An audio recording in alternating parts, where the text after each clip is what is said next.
अस्सलामुअलैकुम। ये वीडियो है बिल्कुल तुक्का स्ट्रैटेजी के लिए।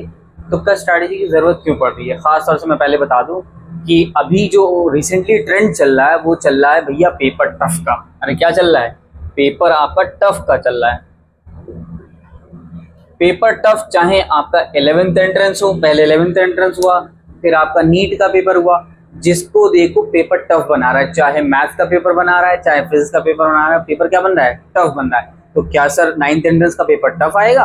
आ भी सकता है। तो सर हम क्या करें? जैसे नीट वाले बच्चों के लिए क्या था, उनका पेपर टफ आया, उनको क्वेश्चन छोड़ना पड़ेगा। नहीं छोड़ेंगे तो उनकी जाएगी negative marking.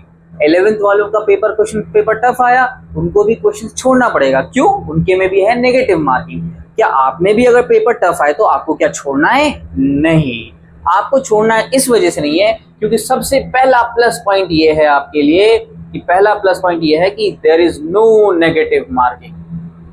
No negative marking, भैया कोई भी नेगेटिव मार्किंग नहीं है।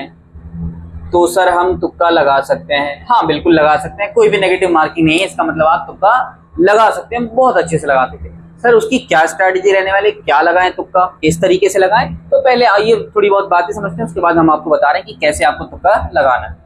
जिसमें से सबसे पहले तो आप अपना पेपर फुल अटेम्प्ट करिए। सबसे पहले मतलब पेपर को आप 2 से 3 स्लॉट में आप हमेशा अटेम्प्ट करा करें। आपने इतने सारे टेस्ट पेपर्स अटेम्प्ट ऑलरेडी कर चुके हैं, जिसने नहीं किया है वो कम से कम पेपर को 2 बार रिवाइज जरूर करे। पहली बार तो वो सवाल करे जो उसको बहुत अच्छे से आते हैं, जिसको उसको सॉल्व करने में बहुत ज्यादा टाइम नहीं लगता हो।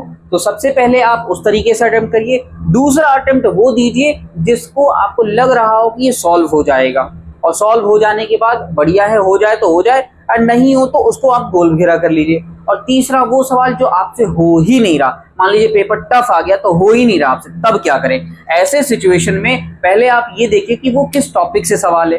टॉपिक से सवाल होने के बाद आप करिए ऑप्शन एलिमिनेट। ऑप्शन एलिमिनेट करने का मतलब क्या है कि अगर आपके पास 4 ऑप्शन है ABCD, तो 4 ऑप्शन है तो 4 ऑप्शन का मतलब 100%। तो अगर आपने 2 ऑप्शन भी एलिमिनेट कर दिया, अरे 50-50 एलिमिनेट कर दिया, तो क्या बचा? 50-50 चांसेस बचा कि नहीं बचा?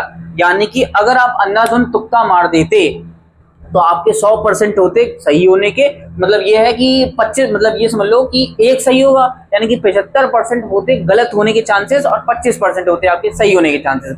लेकिन अगर आपने एलिमिनेट कर दिया 2 ऑप्शन तो आपके 50% क्या हो गए? सही होने के चांसेस हो गए। तो अब आपको सबसे पहले करना है ऑप्शन एलिमिनेट। सबसे पहला प्लस पॉइंट क्या है? No negative marking. दूसरा आपको जिस बात का ख्याल रखना है वो है आपका ऑप्शन एलिमिनेशन।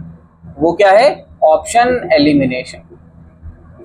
एक बार आपने ऑप्शन एलिमिनेट कर लिया, अब उसमें से भी सर आपको समझ में नहीं आ रहा कौन सा लगाए, तब कुछ नहीं, अक्कड़ बक्कड़ बम्बे बो करके आप जो लगाना चाहें आप वो लगा सकते हैं। आप वो उसमें से क्या कर लीजिए, लगा दीजिए। क्योंकि अगेन आपके पास क्या है कि चांसेस तो है ना, तो 50-50% कोशिश करिए कि उसको सॉल्व करने के लिए टाइम मिल जाए, और टाइम मिलने के बाद आप इतना करेंगे तो बहुत बेहतरीन आएगा। ये क्लियर है? चलो अब सर क्या हम सारे के सारे नहीं, एटलीस्ट आप अपना 100% पेपर को अटेम्प्ट दीजिए। 100% पेपर देने के बाद जो सवाल रह जाए आप उनको मार्कआउट करिए। मार्कआउट करने के बाद आप खास तौर से एक भी सवाल आप नहीं छोड़ेंगे, एक भी सवाल आप खाली नहीं छोड़ेंगे, क्योंकि आपके पास है नो नेगेटिव मार्किंग।